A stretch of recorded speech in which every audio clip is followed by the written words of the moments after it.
Welcome to the chat today, Good Design for the Non-Designer. My name is Keith Groshans. I own Rocket Juice Studios. We're a full-service creative agency. We specialize in branding, package design, digital websites, corporate communication. I have over 20 years of experience in advertising and design, both on Long Island and in the city. And I also am a design professor at Suffolk Community College. So I've kind of lived this a long time.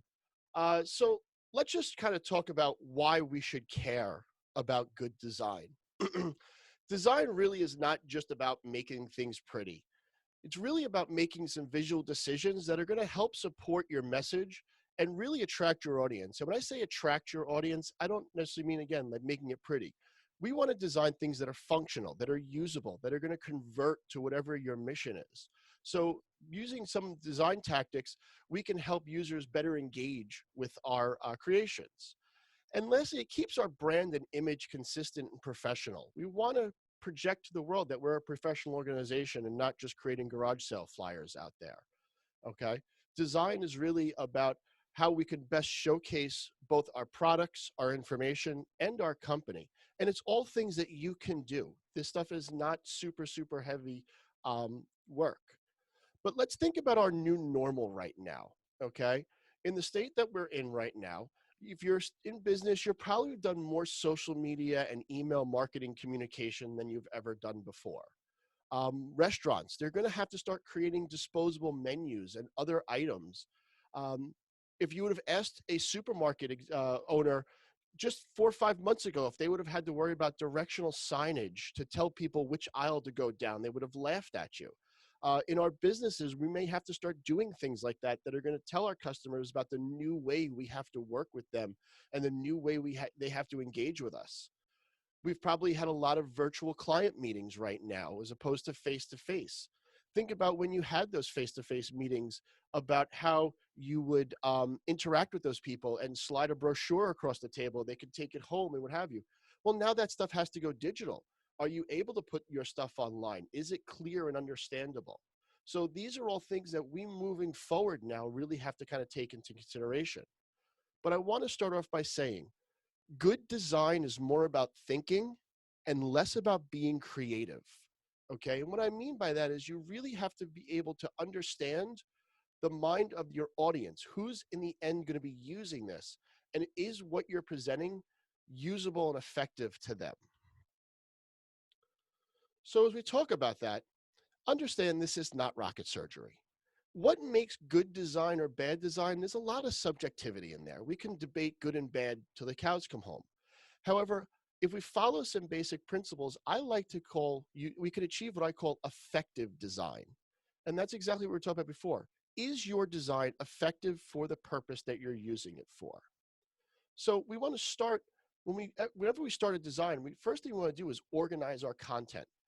A contractor doesn't just grab a bunch of 2x4s and go, what can I build with this? There's always a reason and an order that we want to project out there. So we really should look at our content before we do anything and just make some decisions about what's most important, what goes on top, where's the calls to action go, okay? I mean, I put this photo in here, I joke, but how many of us tried to park in New York City and ran into a set of signs like this and been completely confused and drove away because you didn't want to get in trouble? Well, that's bad design thinking, okay? These signs just get slapped up and it's impossible to follow. Don't make mistakes that because you know the content, that everybody's going to understand the content. Okay, we've been in our jobs for so long. There's jargon, there's technical terms, there's things that we use in our day-to-day jobs that the regular customer or patron may not understand. So don't think just because you know it that everyone's going to know it. The old adage, less is more, never more true than when it comes to printed and digital design. And again, pay attention to your content. This actually happened, okay? This person who designed this thought they were cute and came up with a really cute idea, but never really sat back and looked at what they actually designed. The other thing we have to consider is not because you can, but because you should, okay? Don't use every color and every font in our system just because we have it. It's a huge mistake that people just grab willy-nilly, I'll use this font, this color, and ham it all together. fonts and colors have subconscious meanings behind them that we're going to get into that will really help to enhance your design rather than just a roulette of whatever font of the day you pick. And structure is super important as we look at what we design. Okay. I'm going to go through and I'm going to show a few examples. And really, the examples I'm going to show are things that all of us can create. We all have done flyers or brochures that are one page, simple things like that. But there's ways we can enhance those beyond just what's presently out there. This is an example of a simple flyer that you'd find that anybody could make for a lawn care company. But as you go through it, and if you look at it from a design eye of designer and content, the headline, the Greenwise Lawn Care, it's a little lost up there. I'm not really seeing what's going on. There's some text below that. There's a photo kind of jammed in the middle. And then we have these two boxes down below. They're not even the same size. The copy is squished into the left-hand side. And then just because we have empty space in the corners, let's jam some lawnmower clip art up in there because, well, we can't have anything that doesn't have something printed in that, right? But if we break it down and think it more structurally, we can use the exact same content, make some good design decisions to create the exact same flyer, just much more professionally looking, well designed. We'd start off with a photo that really calls to the attention of what this is about. This is about a home service, lawn care, something about that. The company name is big and it's bold and it's right there in the middle. You can't miss it. Those two boxes before that had the services in them, well, now we put them into a nice column down the left-hand side. They have their own place to live that's easily scannable by anybody who could get this. And our call to action, our phone number, what we really want to happen, someone to pick up the phone, has its own space down below. It's one of the biggest things on the page. People will see that and immediately make that phone call. So you can see here, just by using the exact same content, how structure and good design principles really play a part in really making a much more professional looking design. One way we achieve really professional design and organized content is a term that I beat into my students' heads all semester long. It's called hierarchy, all right? And hierarchy is a system or organization where objects are literally ranked according to their status or authority. What's the most important thing you want people to see? What's the biggest takeaway? What's the call to action? Everything else is secondary, and that's okay. You're allowed to have things of different importance stand out. By doing that, you're going to provide a logical order to your content. And it really gives the viewer the most important information first. People often look at something real quick. You have maybe a few seconds to catch their attention, and then they're gone. By creating good hierarchy and giving things different levels of importance, you're hooking your viewer, you're hooking your user, and inviting them in to read that secondary content. Let's look at a couple examples here. Now, these are four that I created, simple designs, but they use the exact same content in all four. But you can see as you look across how different each one of them feels. The first example on the left has a big, huge headline taking up a good portion of the page, and the photo is below that, nicely cropped, secondary information, and then below that, really deep into the background, is your offer of up to saving 70%. We put it in a different color so it gets a little highlight, but it's pushed pretty far down. Second example, we've really blown up tight on that girl doing the push-ups, and she's the biggest thing on the page, so much so that she really overpowers the headline and the offer, which are really secondary and put even third level put down there. We really can't take our eyes off that photo. It's taking up so much attention. The third version has an equal mix of everything. Nothing is really standing out. Nothing is really calling my attention.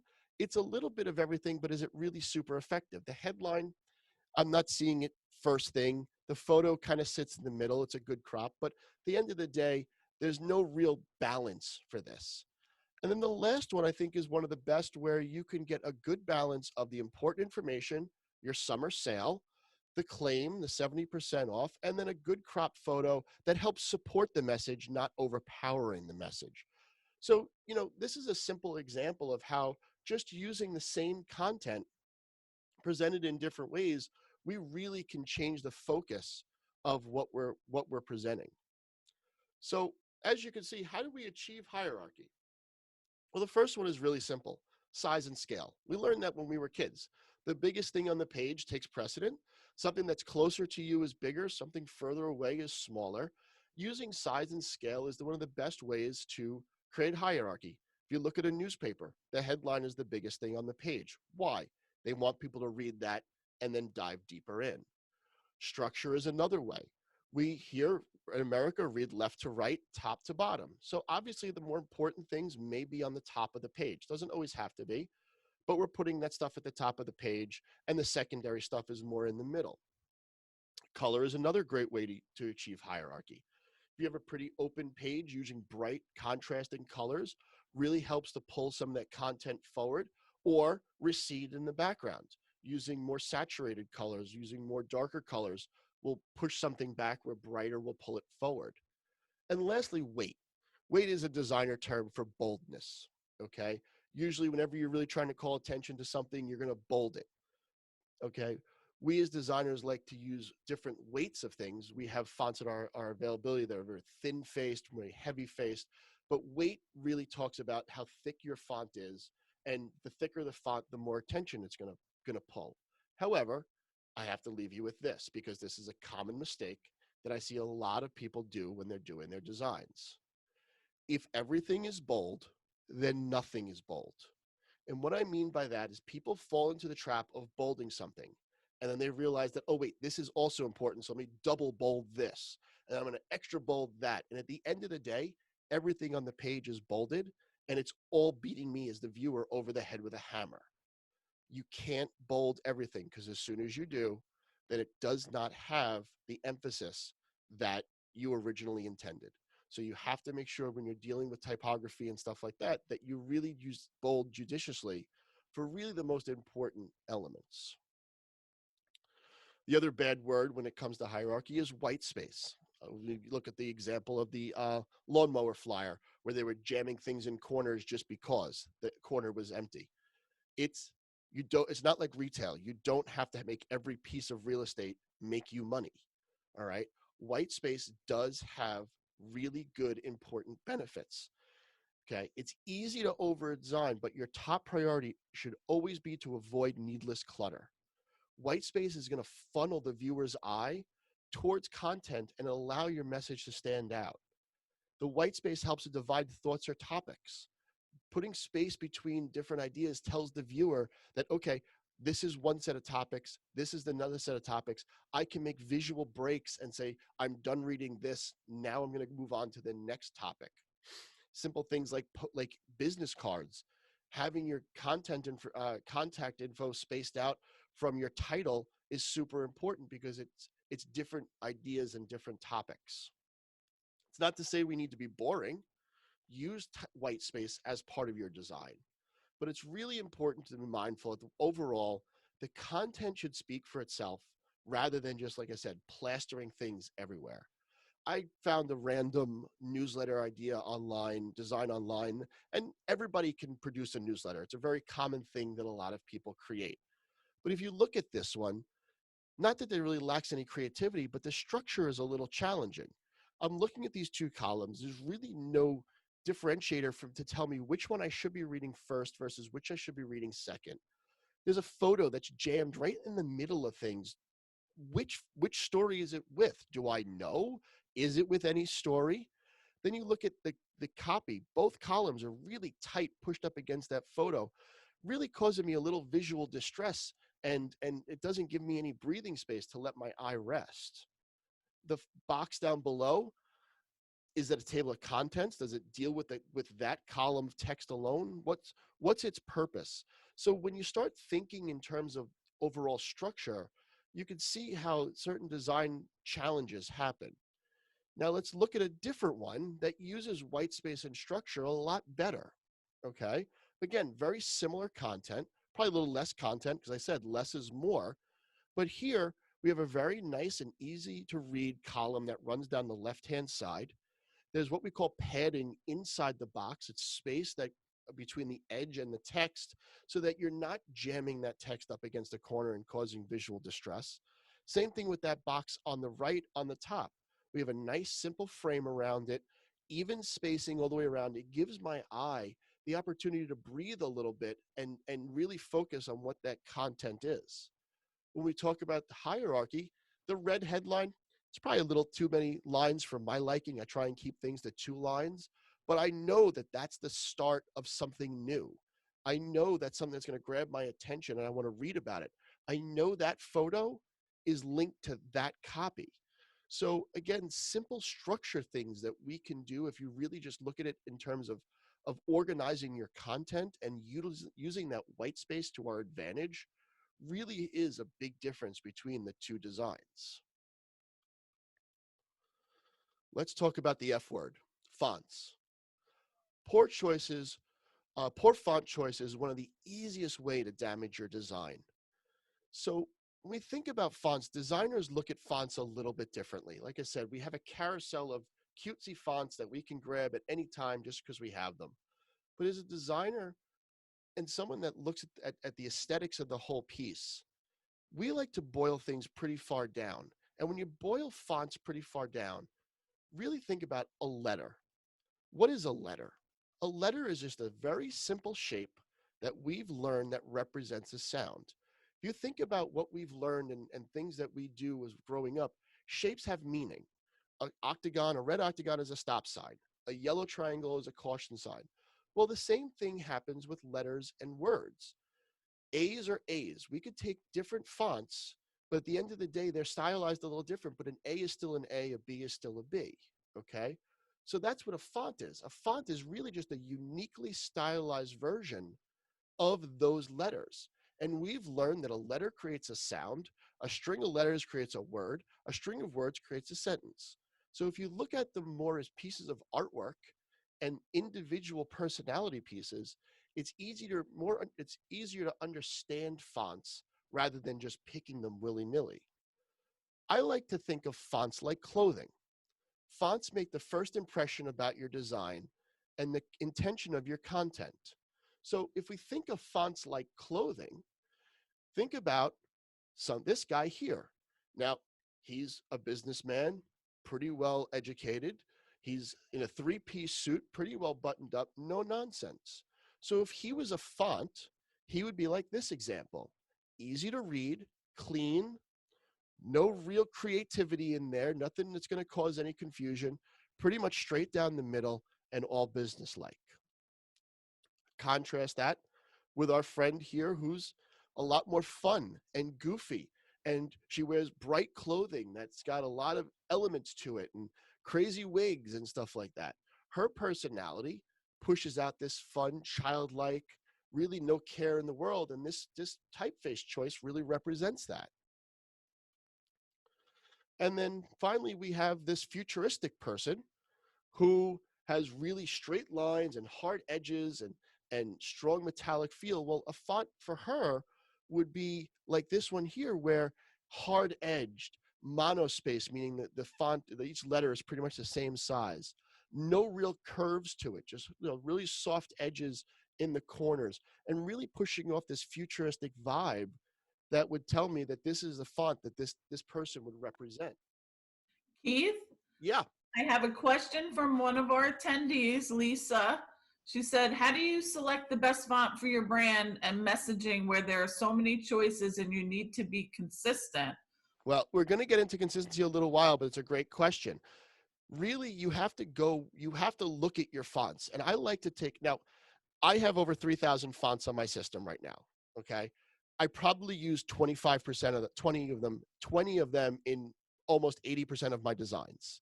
Okay. I get used to finding fonts that I feel comfortable with, that give me the most flexibility, fonts that are clean and easy to read. And again, that takes time. You get to learn, I like this font. It worked well for what I was working or I was trying to achieve. And then after a while, you just kind of start picking from that gallery of your favorites after a while. But as we go through this, you can pick different typefaces for different uses if you just start thinking about what the typeface means subconsciously, and how it's stylized. But for things like body copy and for really the heavy lifting, there's probably maybe 5 to 10 fonts that I'm going to use over and over again. Those are known as the cleaner fonts. And she just had one follow-up thing. Are there font no-nos? Font no-nos? Mm-hmm. Excuse me. Yes, there's a lot of font no-nos. We don't want to stretch our type. Okay, visually stretching type really kind of takes the intention out of the design style. We want to make sure we're not sacrificing readability. This is what we're talking about now, is not sacrificing readability just because it's a fun font. We're going to go, the next slide or two is going to talk about the classifications of fonts and why they're important and what we use them for. So just making sure we're not sacrificing our readability and we're sending the right message. That's one of the big things that we want to make sure we're focusing on when we're talking about fonts. Okay? Oops, wrong way, sorry. So the next font, again, taking any word out of it, we're just using the word typeface here. The reality is this typeface is more of a futuristic typeface. This would show me something that we're talking about digital or computers, something futuristic. We would never really see this in something that's more classy or older styled, all right? Contrast that with a font like this that looks like it was ripped out of the Constitution, all right? It's got long, flowy strokes and faces. You would use this for things like elegant things like wedding invitations. You would never see this in a logo for a computer ad, okay, for a computer company. And this one to me is giving off a sense of exoticness or expensiveness. The space between the words, the hard edges of the lettering and the little serifs on the side make me want to see this somewhere in an exotic car ad or on a jewelry box or something like that. So when you look at these examples without any real context, you could see how their style presents itself differently for different applications. So as we just mentioned a few minutes ago, the classifications, there's 3 main classifications we want to know with fonts. There's really a bunch of other ones, but for our purposes, there's 3 we should be focusing on. The first one is serif fonts. It's an old Latin word. Serif is identified, but if you look at that word serif, by the little decorations that are on the sides and edges, excuse me, of the letter. Look at the S and how it has a little bit of those little teeth that come off the end. The I and the F have little feet that come off the bottom. Serif typefaces are a little more elegant. They come from an older style, but they're a little bit more classic and elegant. Studies have shown in body copy, they're very easy to read. If you look back at your old textbooks or newspapers and stuff like that, they always use serif fonts for body copy just because studies have shown they're much easier to read. Next category is the exact opposite of serif, which is sans serif. Now, what a sans serif is, if you look at the 2 differences, it doesn't have those decorations. They're more geometric, they're more modern, and the word sans means not. So reality, we're talking serifs and not serifs. They come in many weights, as I talked about before. I use many sans serifs with bolds, extra bolds, black. So therefore, I really can help to really create that hierarchy that I'm achieving without going too deep, excuse me, into different fonts categories. And they're great for digital applications because the pixels don't have to work so hard to push those serifs through when we don't have them there. So if you're doing something digitally, sans serifs are great fonts. And the last classification are display fonts. And displays are the fun fonts. Okay, let's get it wrong. We want to have fun with this stuff. All right. Display fonts cover a really wide range of typography styles. And they really, really, really help to show personality in what you're designing. But the biggest mistake where people use display fonts is they overuse them. They're not great for body copy. They're not great for things like numbers or clear information on websites and stuff like that when you're trying to display a URL. Okay. Don't overuse display fonts. They're called display fonts just for that reason.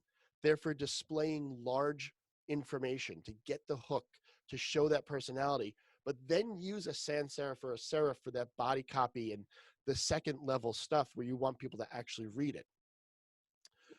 Things that fall into display categories are scripts, black letter, which is that Gothic look, cartoons, excuse me, hand-drawn, and distressed all fit into that display category.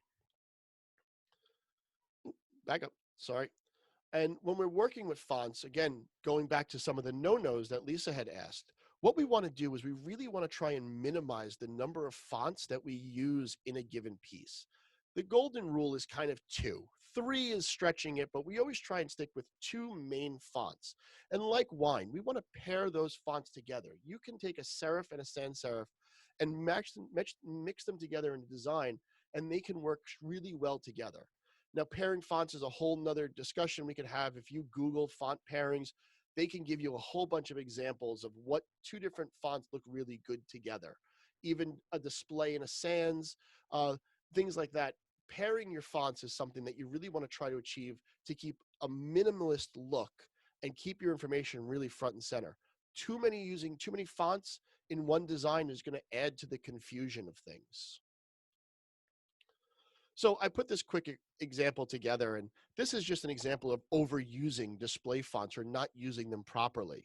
If you have this newsletter, all right, and we use a headline like "We're open for business," well, unless you're an old Western saloon, this font choice really doesn't work well here, okay? Below that, we have some body copy that's made up of this nice scriptic font that may work for a word or two. But when you put it in this tight, dense paragraph format like this, it really becomes unreadable and it's going to turn your user off. We have a pull quote behind that because we got to get some attention in there, and that's a whole nother font.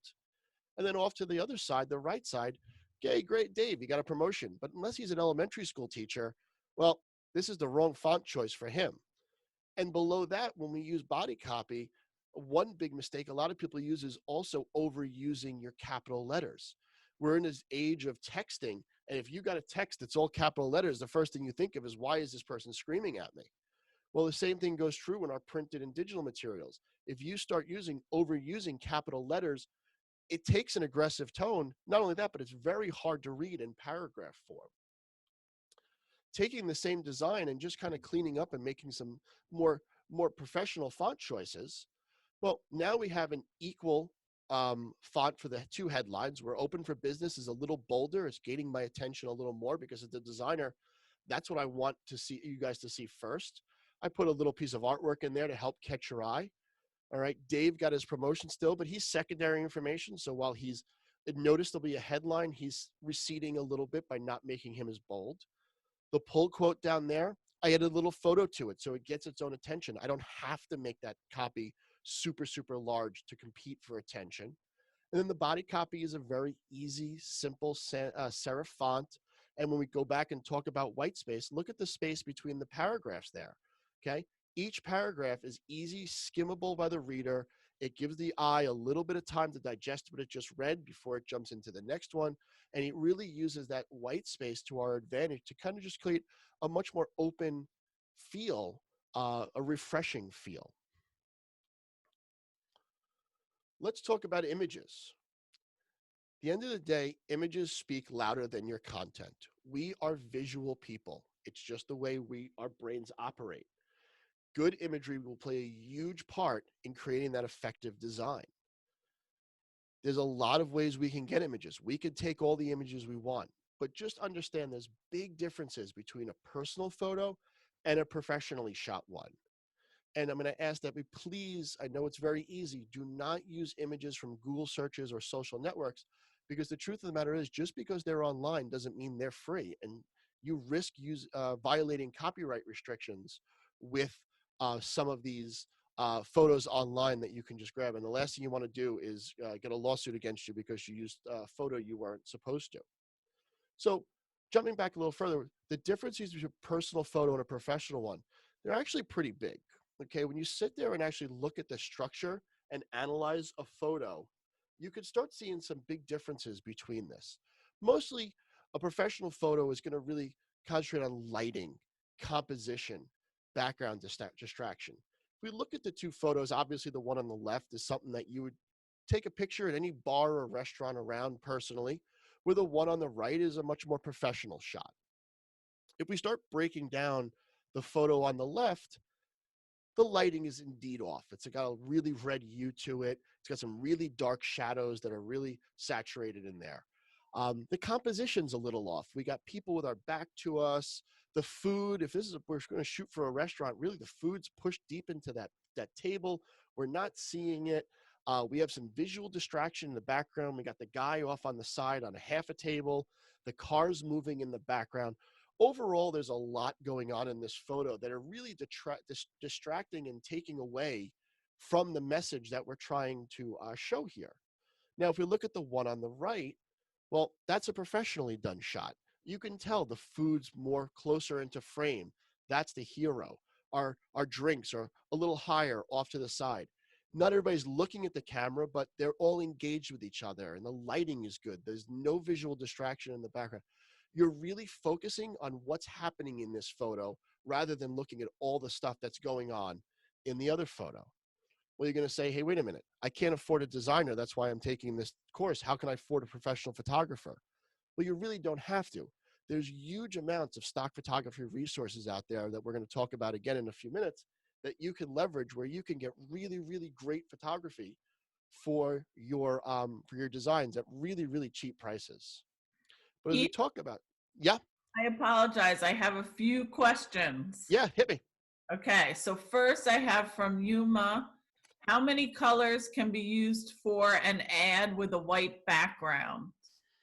There is no number. There's no hard and fast rule. You can use any colors as long as they're the right colors. Just like you're painting your room or something like that, you want to strive for harmony.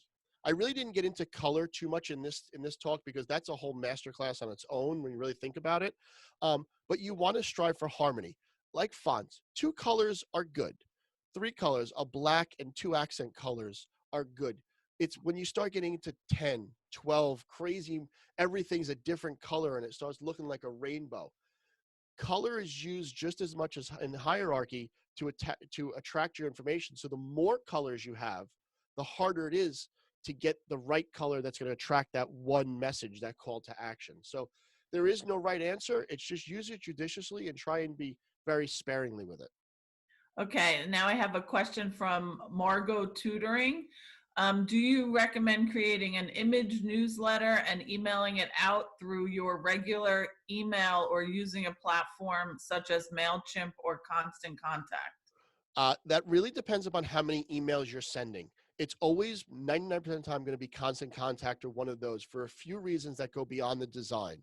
One, Constant Contact, if you have a very large mailing list, if you send it out to everybody, it could be considered spam if you do it personally. Constant Contact has algorithms in it, and those types of services are algorithms that allow you to get through the spam filters and allow you to reach the recipient. They'll also tell you which ones it can't get to, so you can actually go in and um, change some of your mailing list so you're not spending money on emails that aren't getting received. Plus, it has analytics. If you send it through your regular email account, unless you're sending it to one or a few people at a time, you're going to have a big BCC or CC area. You're going to be giving away other people's email addresses. Anything that comes from a personal address that has large BCCs usually get caught up in a spam filter. Yes, and that actually happened to me sending out the reminder about this talk. But Lisa had a comment, and it's something that we think about as well. She said, what I find with stock photography options is that there isn't a lot of diversity in the image choices. I know that when I'm putting something together, sometimes I literally just Google free diverse stock images. Do you have any suggestions, Keith? Yes, if you go to the stock photography sites, they usually have them hidden, and we're going to talk about stock in a few. I have a couple of resources for you. When you go to the stock photography sites, they usually have them hidden, but look for the filtering controls. All right, the filtering controls will usually open up a new panel, and it'll allow you to pick ethnicity, how many people in the shot, the orientation of the shot, um, things like that, where you can really control what you're filtering, because you can do a general search and get thousands of images, and by the third page you're like, I'm done looking at this. You can really hone in your results by using some of those filtering controls that the stock photography sites will give you. They just for some reason kind of hide them off in a corner. You have to look for them. Great, that's all we have right now. Thank Cool. you. Cool. So, on the topic of stock photography, stock can go bad too. We talk about that filtering and looking for the diversity. Well, we also want to make sure we're staying away from really bad or dated images. These are photos I found literally this week. I can go on a stock site and search for them. And this is really what we want to stay away from. We talk about good stock photography. Let's stay away from bad stock photography.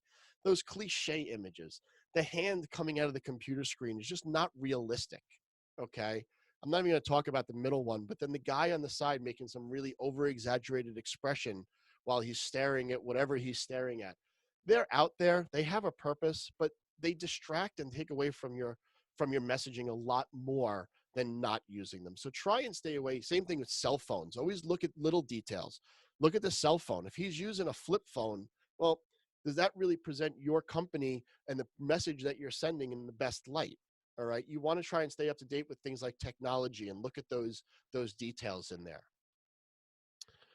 We talk about imagery as we're, just that we don't need to really base it on anything. But proof is, images people process images 60,000 times faster than text. Just proof positive of how important good imagery is. 80% of people remember what they see compared to the 10% what they hear and 20% of what they read. Again, imagery plays a huge part in how our message sticks in people's minds. Facebook posts with photos, 37% increase in engagement. Tweets with photos, 35% boost in retweets. And platforms like Instagram are 100% photo based. Again, we have the power in our hands to take photos, but we want to make sure our photos are right and they're well designed and they're sending the message um, for what we're trying to see. There's a lot of companies out there that have produced a product to sell, and we can easily take our own photos now. Like I said, we have cell phones in our pocket that take great photos. But if you really want to take good, effective photos, you have to kind of keep a few things in mind and understand and really digest and dissect some of these photos. First thing you got to worry about is clutter. Okay, I see too many people taking their own photos and not paying attention to what's going on in the foreground and the background and losing sight of what the actual product that you're trying to sell or highlight is. I think they're trying to sell that statue, but I don't know. I'm focused on the stuff that's happening around on the table. That red, that speaking of colors, that red tablecloth in the background is really calling my attention well past whatever these statues are saying. Looking at trying to figure out why the photos on the wall are not the same, hung the same height.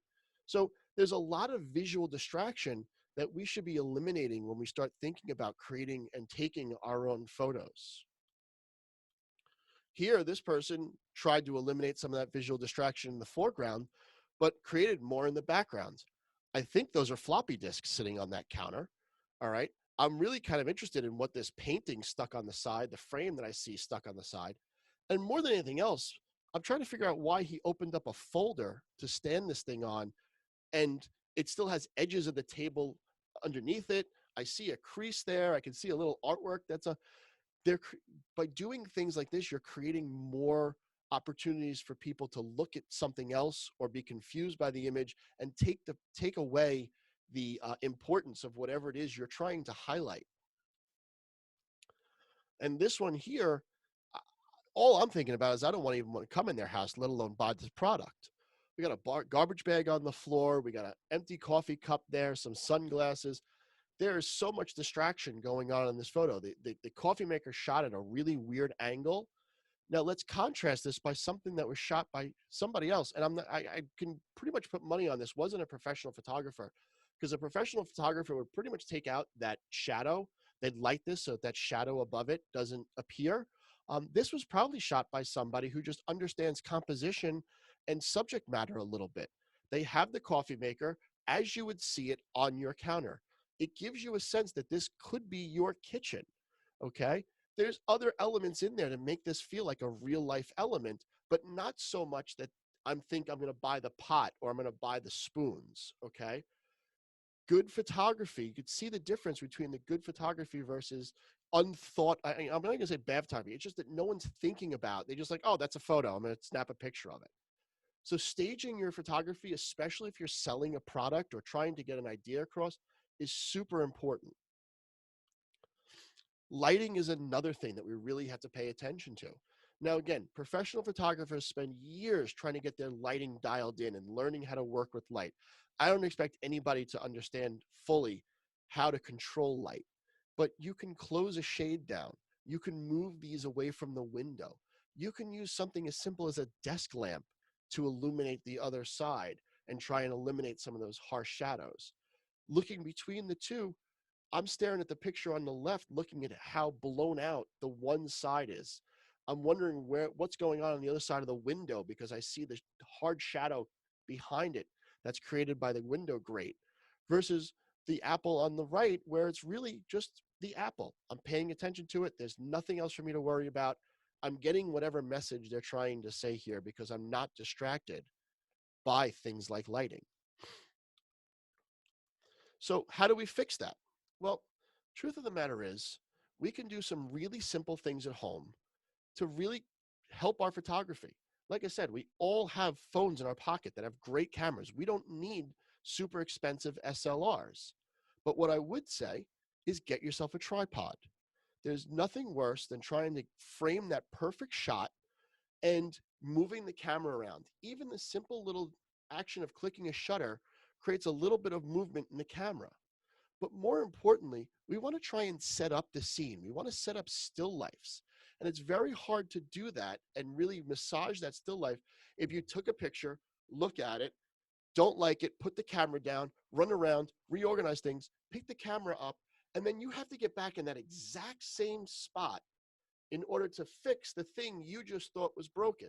And if you're off as much as an inch in either direction, up or down, it completely changes the look of the shot. By getting a tripod, you can lock your camera in position, take the shot, look at it, rearrange it, and now you're guaranteeing that that second shot is fixing what you just changed in the picture. Okay? You can also get things like Bluetooth responders where you're not even touching the camera. You can have a Bluetooth receiver that takes the photo for you. It's linked to your camera or your phone, and you could just step back, hit the shutter button on the Bluetooth, it takes the picture, and then you can look at it. We don't have to go back to photomat anymore. Those are days long gone. Digital film doesn't cost any money. Take 40 shots, eliminate 39 of them, okay?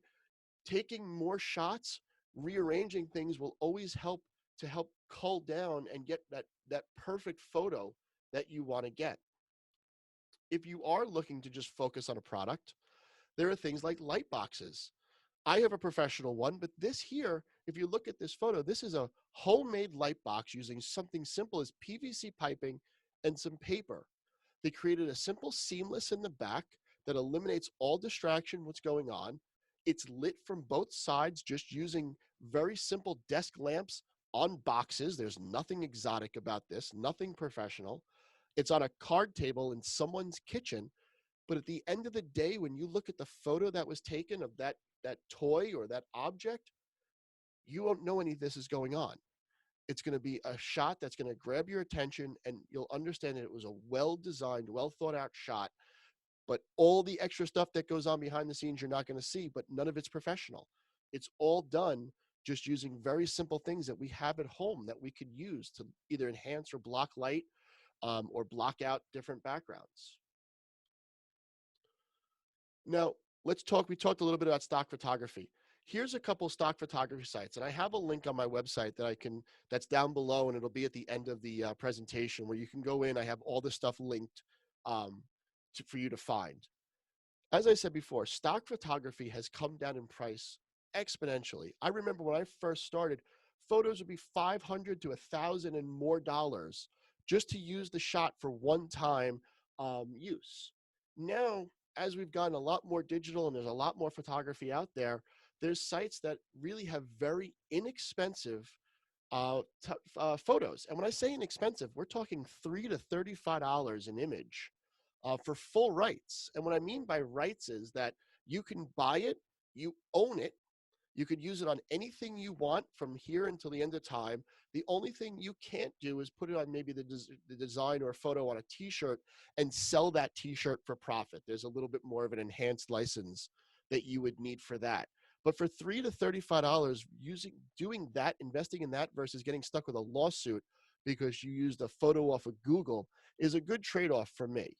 Now, there's sites like Shutterstock, Deposit Photos, iStock Photos. They all have very robust search capability, catalogs of thousands of images, and again, full rights to those photos for very inexpensive. Some of them are credit-based. You'd buy a block of credits that you can use over, over the lifetime. There's even free sites, Pexels, Unsplash, Pixabay. These all have very good, very high quality, very high resolution photos that really all they ask for is just you give the photographer credit in whatever you're designing, and even that's optional. Okay. Again, the links to these will be on my website at rocketjuice.com, non-designers. Hey, Keith. Yeah. Sorry to interrupt. Just got a couple quick questions about the photo sites. Yeah. Janet wants to know, can you trust free photo sites to not include copyright violations? Trust is a slippery word. Yes, you can trust them because they are there. They're used with permission. There's legal jargon all over it. As a designer, though, you really have to think about the end product. If I'm designing something for a very high-end client that's going to have high exposure, I probably will stay away from those just because it's not worth the risk. If you're designing for something that's more localized, a flyer that's going to promote an event or something like that, yes, those free sites are much more easier to use and probably more effective for you because they're not going to get out in the world. A lot of the free photographers are based in Europe and places like that you're never going to see this. However, so you have to weigh the usage for that. I like the insurance because, again, as a business owner, it's my rear end. If my client gets sued, then I'm in trouble too. So I'll always lean towards the paid for sites, but the free sites do have very strong copyright releases and stuff like that. That's why they're there. I would always recommend a free site over just grabbing something off of Google. Okay, great. And Margot says, I heard that Unsplash was having problems with people uploading other people's images and people were getting sued. Is that under control now? I couldn't tell you because I don't know their business that well. It's hard for me to say. I can look into it. I haven't heard about it, but that's not to say it hasn't happened. And again, that kind of goes back to my point of, what are you using it for? If you're going to use it for a client or you're going to use it for something that's internal, something that is going to be a larger distribution, you may want to stay away from them. It really is all how you feel and what you're going to use. It's quite possible. I don't run Upsplash. I don't know anything much about their business model other than what they give me as a user. So, you always have to do your due diligence on that. Okay, and I'm sorry, 2 more quick questions. No, what do you think about Getty Images? Richard would like to know. Getty is an interesting one. Now, again, I've been doing design for 20 years. Getty was the big heavy hitter, okay? They were one of the biggest stock photography agencies. They bought up all the little guys. But the reality of it is not many people know this. Getty also owns iStock. iStock is a credit-based $3 to $35 website resource that I've linked there. And I guarantee you, if you go to Getty and find an image that you like, it's going to cost you a couple $100. And if you search that exact same image on iStock, you'll be able to get it for $3 to $35. It's amazing. It's actually one of those really interesting things how they're almost cannibalizing themselves and expecting people not to realize that they're actually owned by the same company. Now, there is a difference. I didn't get into this in my talk, but because you brought up Getty, the other side of the stock photography is that there's royalty-free and rights-managed photos. Royalty-free means that you can buy it for a very cheap price, use it for perpetuity in the whole 9 yards. The only difference is me as a business owner, you as a business owner can actually buy the exact same image, and we can have, if we're in competition with each other, we could actually have the exact same image on our materials. So that's where you you trade off the cheaper price by going royalty free for the opportunity that anyone else can be using it and can be using it for any other use. Rights managed, you could actually buy the license for that photo and you could own it just for your use only. So they can actually take that photo off the site and say, nope, this company owns the license for that. Now it's a much, much, much more expensive proposition And again, that gets deeper into more professional design level, higher budget clients and stuff like that. But rights managed is another form of stock photography where you own the exclusive rights. They're a lot more locked down. There's a lot less you could do with it. You only own it for a certain amount of time, but you own the rights to that photo. So there's a trade-off. Getty is a great example because they've really kind of risen above the bigger stock photography agencies. But the truth is they own iStock, and you can get pretty much anything that you would have spent $200 or $300 on Getty for $35 on iStock. That's great. And along those lines, Keith, Janet wants to know, if you're doing work for a client, do you have the client get a subscription and pay for the stock photos, or can you use your own license? You can do both. I have agreements with both situations. 90% of my clients, I just use my license. I'm the designer. It's my creative work. I own the license for it, and everyone is fine with that. The only one or two clients that I don't work that way with is I do a decent amount of book cover design. Okay. And what I'll do is I'll tell the client, because you're profiting specifically off the sale of this book, you buy the license. They'll buy the enhanced license that allows for sales, because the enhanced license covers a certain amount of editions, how many runs they're going to do with the book and everything like that. But at the end of the day, I'm just the designer. You're the guy making the money directly off the sale of this book. So I prefer that that person buys the license and then they provide me with the photos that I told them to buy. If our relationship ever goes sour and he gets sued or has to get some, that's on him. It has nothing to do with me. And so that's why that's the only time that I really like to keep that relationship separate, between my licenses and their licenses. But otherwise, I have never had a problem buying the licenses. And quite frankly, from a design perspective, it's something that I mark up and I make money off of. If I'm, as a professional designer, the photos that I will use for my clients, I also mark up as part of my fees. So it's a little bit of an income generator as well for me.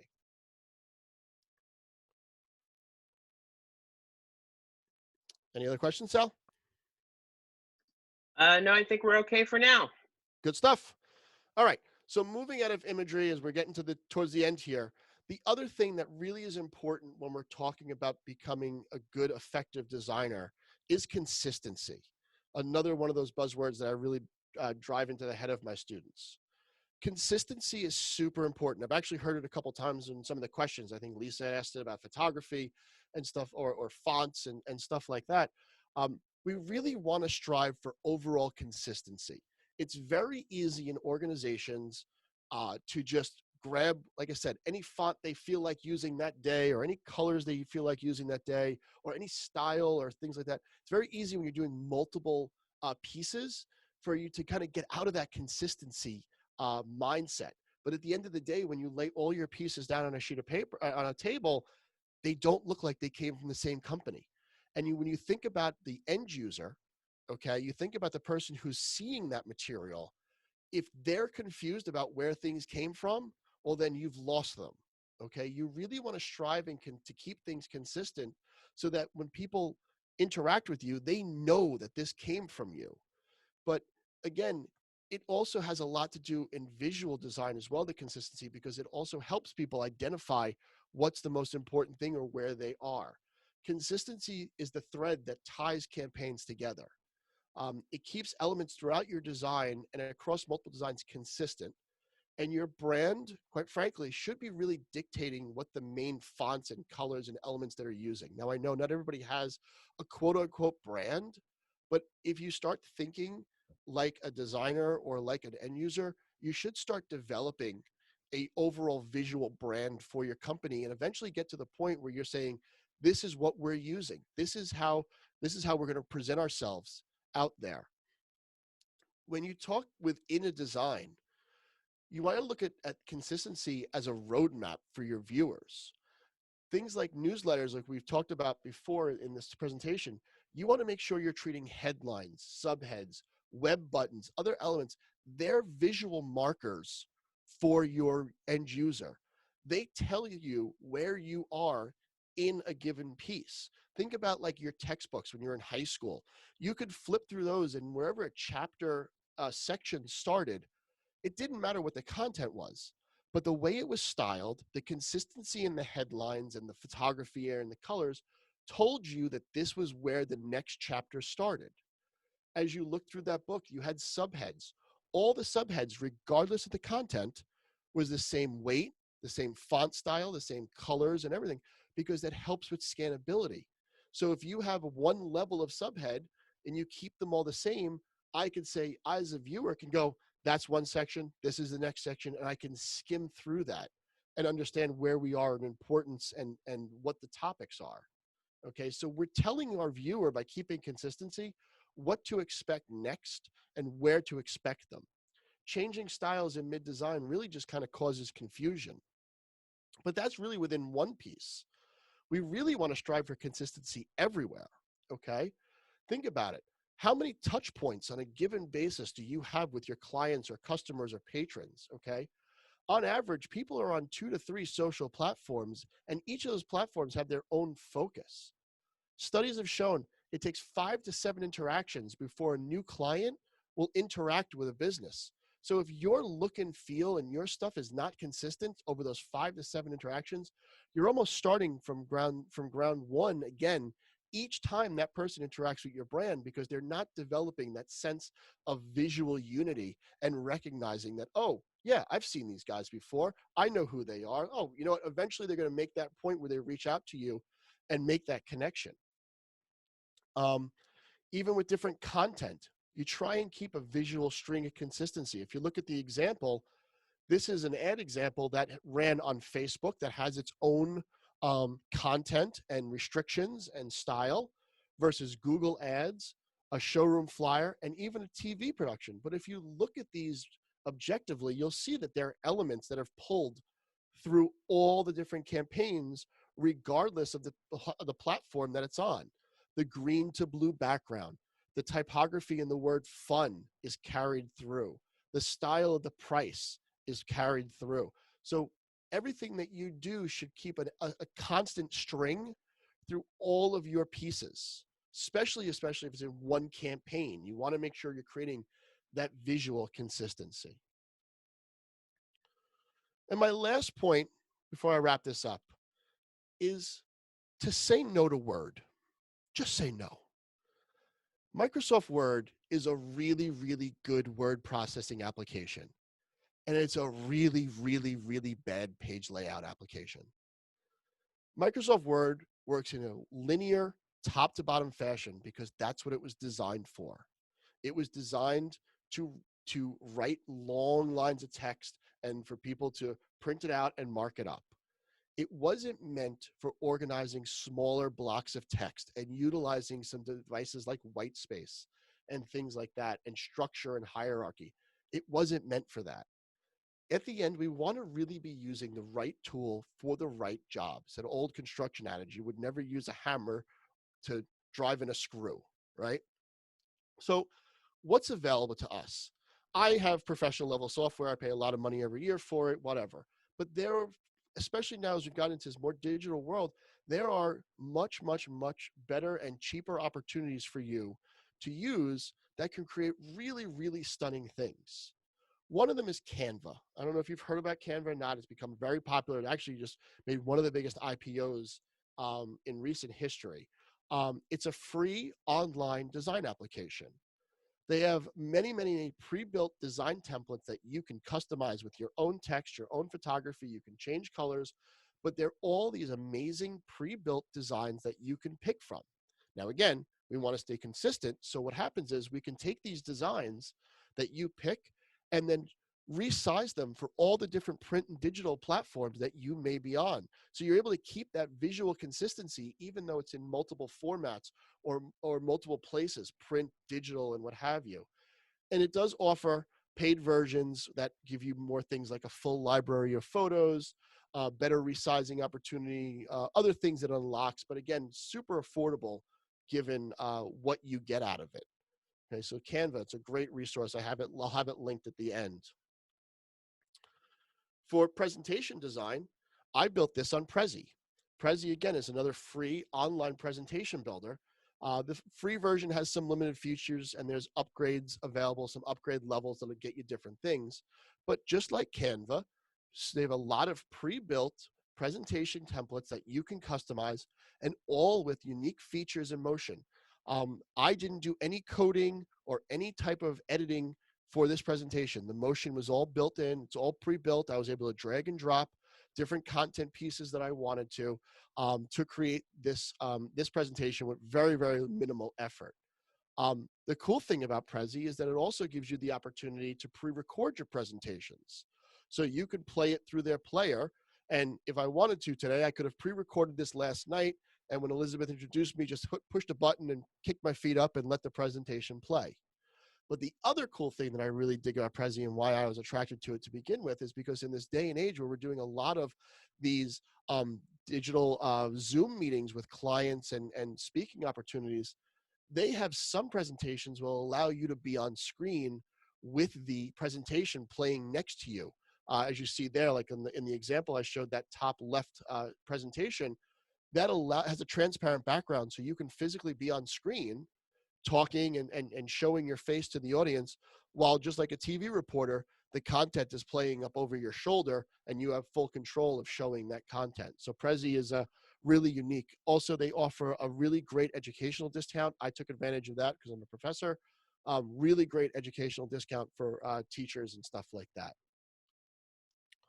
So with that, I want to say thank you for allowing me to talk to you guys today for a little while. All the links that I've mentioned are available on my website, rocketjuice.com/non-designers. So feel free to hit that up and find some of that information that you need. And my contact information is there if you'd like to reach out and have a chat. Keith, we have a lot of questions. Uh-oh, hang out. Okay.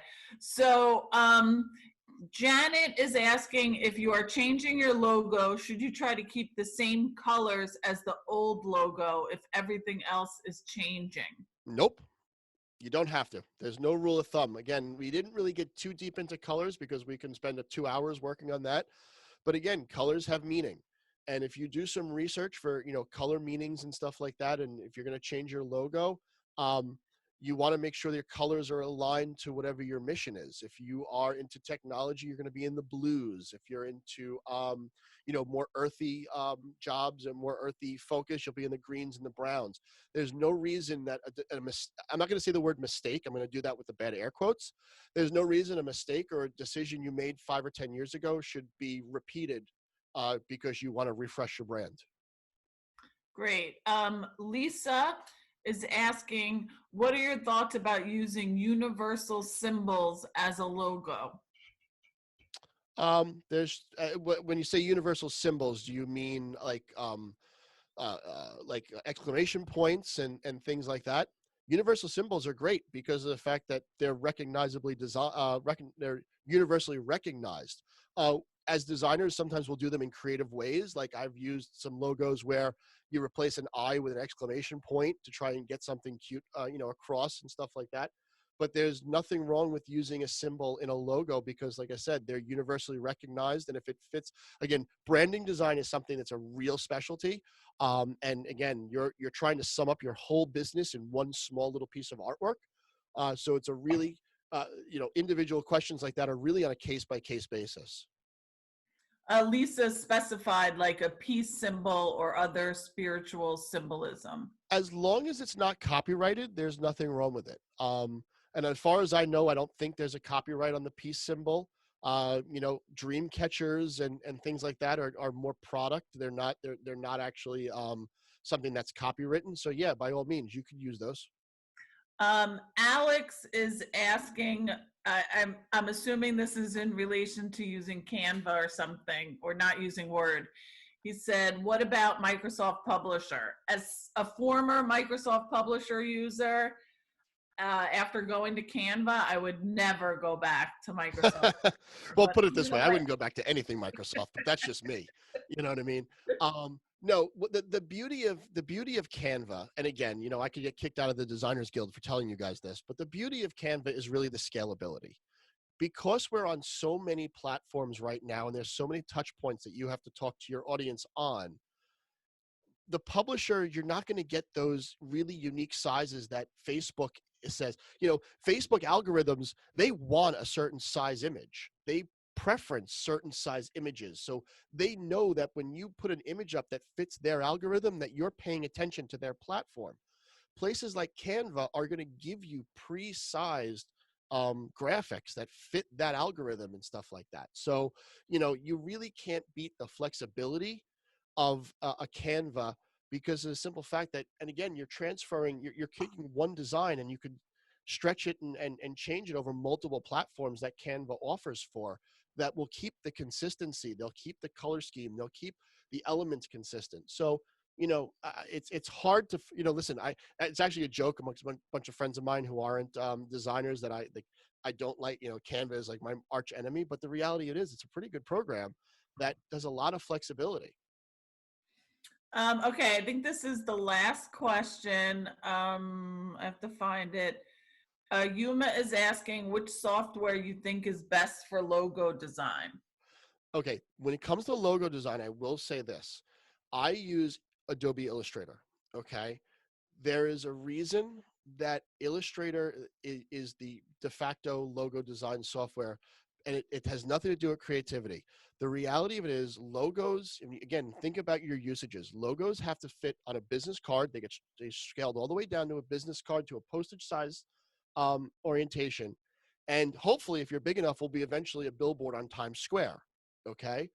If you create your logo in what's called a raster program, meaning a Photoshop or an MS Paint or one of those, the problem with raster-based files is that they are really constrained to a certain size. And I call it the screen door effect. If you look at a screen door from far away, it looks great. It's almost transparent. But the closer you get to it, you start seeing those little boxes that make up that screen. And if you think about those boxes are pixels, the bigger you make your logo, the more the computer has to guess what those pixels are. And that's how we get blurry and really fuzzy and not sharp images. So we want to make it in something that's what's called vector-based. And vector-based is a mathematical formulas and lines that allows you to stretch it and compress it and never lose any resolution. Again, Illustrator is the big one for that. But there's a program out there called Affinity Designer, where Affinity is a very cheap, I think I bought it for $25 on a sale. I think it's like $50 normally for the life of the program. And I bought it just to have it because I couldn't not buy it for $25. But that is a vector-based program that will allow you to design in. I honestly don't know any other programs. You can go, you can look at a Canva. They may have vector-based capabilities. Like I said, I don't use Canva all that much. But whatever you use, just keep in mind, you don't want to do it in Photoshop. You don't want to do it in MS Paint. You don't want to do it in any raster-based program, because at the end of the day, you're going to have a problem making it larger and blowing it up and stuff like that. Okay, I think that's the end of the questions. Awesome. Thank I hope you everybody so got some value out of it. I thought it was wonderful, and the comments are really informative. Great, this was great, really helpful. Thank you, very informative. So Awesome. I think everybody enjoyed it. Thank you so much, Keith. Thank you, everybody, for attending, and we hope to see you all again soon. Fantastic. Have a good one, everybody. Thank you.